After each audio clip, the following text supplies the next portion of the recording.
Hi, and welcome to my YouTube channel, Courageously Imperfect Coaching and Development.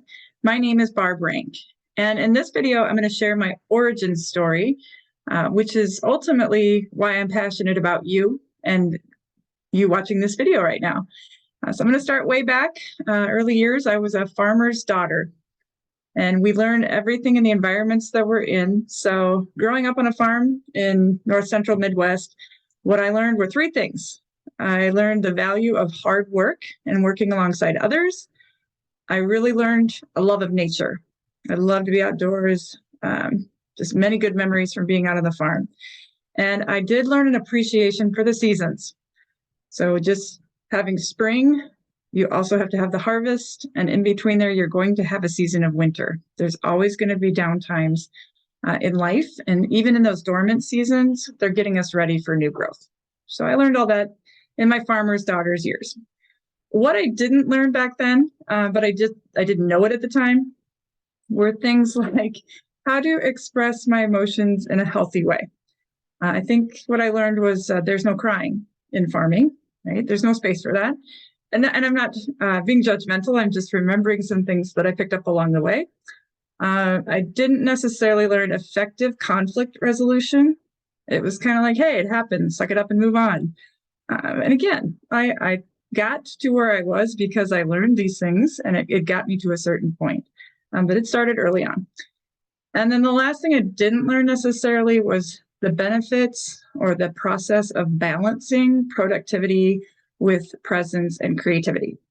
So it was just always, there's always more work to do. What else can we be doing? Let's get it done.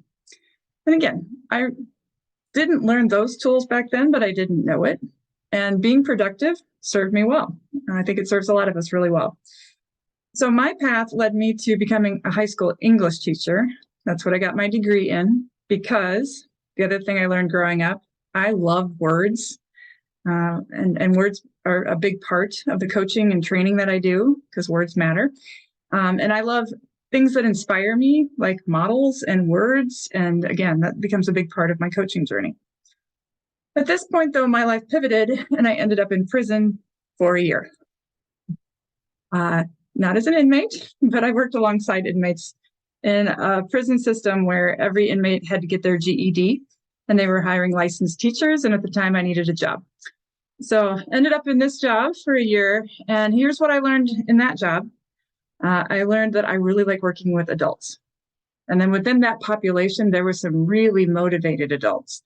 And I'd love to share some stories with you about some of these students and the work that they did. It inspired me, knowing that your environment doesn't have to impact your happiness or what you can accomplish.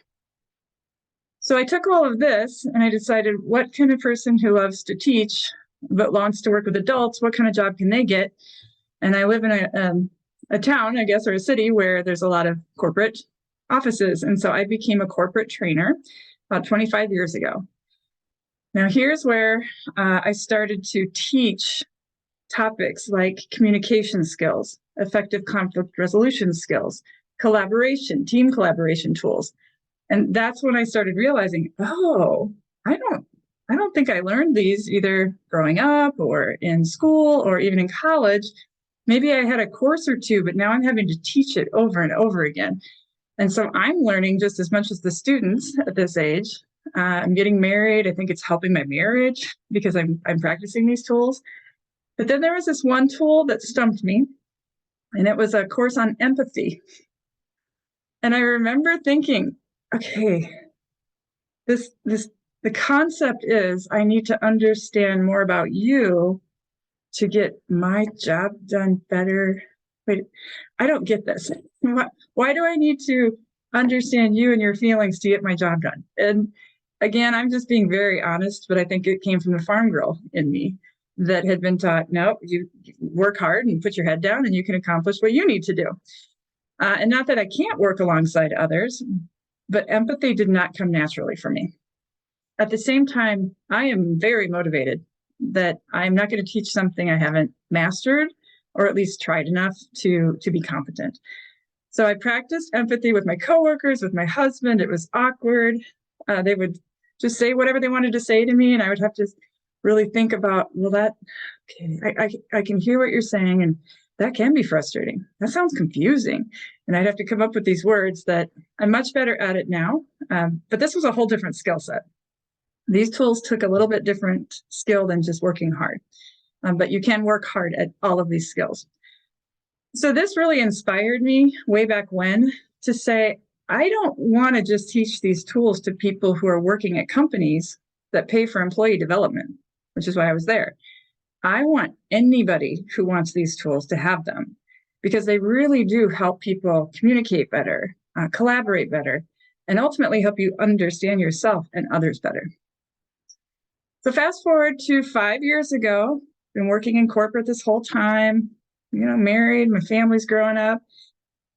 On paper, you would look at me and probably think I was at the top of my game. And then I thought so too. Excuse me, one moment. Being courageous there. I was at a point in my career where very financially stable. Son was working his way through school, husband had a stable job, was very active in the community. I loved to work, still working very hard. And if I was being very honest, I had to admit that I was numb. I felt heavy, not just physically, but internally. I was anxious a lot of the time, and I would turn that anxiety into more working. And then I would just become generally frustrated, exhausted, still trying to keep up a happy face because, just suck it up and keep going. But, something was not right. And at the same time, I didn't know what was wrong because up until this point, all the tools I had been learning and using worked. Not only were they not working anymore, it's almost like I was losing ground. And I just didn't know how to fix this because I wasn't broken. Now, I'm just going to admit there is a stigma with counseling, right? And so I didn't feel like therapy was the right approach for me. I don't agree with that philosophy anymore. I definitely want people to get the help and support they need. That wasn't where I started. So right here at this journey, I keep doing what I'm doing, and I have an opportunity now to become a certified life coach. Now, for me, this was just another part of me learning and growing and getting tools to help others, right? So honestly, if I look back, it was kind of a distraction. But I took the course and I definitely wanted to master it. This is where my life changed again, because these were tools that I really needed that I hadn't learned yet. And these were the tools about not just being professional and not just being productive, which are great, but this is how to be a better person. So, so that's honestly what I want to start sharing on this channel are those tools that are going to help. Well, they helped me, and then they helped the people I work with. But I use a variety of different tools, and you'll see that as you explore the videos in this channel. So the thing about working in corporate is I was exposed to and got to teach a lot of different tools, like DISC, or if you've heard of Strengths Finders. I've been exposed to colors, Myers-Briggs. Basically, if you've heard about it, I've either taken or trained on it. And it wasn't until 4 years ago that I was introduced to the assessment that again changed my life, and that was the Enneagram. So if you're not familiar with the Enneagram, that is one thing I specialize in. And the reason I like this tool more so than the others, and they're all great tools, they supplement each other and they help people get aware. But this tool more than any others not only showed me what I looked like at my best using my strengths of my type, but it very accurately and very thoroughly described me under stress. And behaviors when we're under stress actually go against the way that we want to be perceived. By nature, we're stressed, and so we're doing things we don't normally do or wouldn't like to do, but we're stressed. By definition, that's called our blind spot. So we can't see these behaviors. Other people see these behaviors, and they're actually taking away from how we want to be perceived. So with the Enneagram, the way that I coach it and learned it was you have your shine spots, which are you at your strengths, and then your blind spots, which are you under stress. You can't see it until you do, and then you can choose your way forward. So at this point, I learned a hymn growing up. I was blind, but now I see. and and it was a little bit painful, right? It's vulnerable to look on paper, work with a coach, and discuss some of these things that you previously didn't have a language for. But I loved having the language, even if it was painful. So with this model and what I want to do for the people that I work with and support individually, I want to help them the way that I was helped, to go from frustrated and numb to curious and excited again.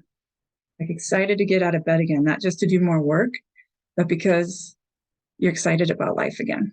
You have more energy. From needing certainty, I have to know the next step of the plan or what this is going to be or the outcome. From needing certainty to getting comfortable with clarity, the clarity of this is my next step and this is my next step. And then that step will reveal the next step. And applying that to life outside of, or maybe as well as, the work we do. From using the personality, all of our personalities as an excuse, this is just the way I am, right? Getting beyond that and honoring the healthiest version of myself. And in doing so, I not only honor myself, but I honor others too. So ultimately, this journey has led me to kind of like the men in prison, right? It didn't necessarily change my environment or my circumstances, but suddenly I felt more free. And the main thing that changed was me. So I'm still at my corporate job at this point, and my perspective is shifting. I'm seeing a whole new way to help people while I'm still kind of growing through this process. And my balance is returning, my clarity is returning, my energy is returning. And then I get my clear next step. I want to do this full time. I want to leave corporate, go off on my own, and train other companies or organizations that want some of the tools that will help with better collaboration, communication, empathy, and understanding themselves and others better. And then I want to work with individuals who are also looking for this type of one-on-one support, the tools and the encouragement that will come from me as a coach. I understand this experience, and I want better, right, for everyone that I work with. So that leads me to my origin story and why I'm passionate about you. If anything that you heard from me today resonated, if you could relate to some of this, then I know I can help you. I know I can be of service, and I think we could partner well together. But these videos will also help you get to know me better and in a way that you understand who I am and what I do and how I can serve you. So I want to thank you for taking time to listen to my Courageously Imperfect journey, and I would welcome a conversation to hear what I can help with yours. Thank you.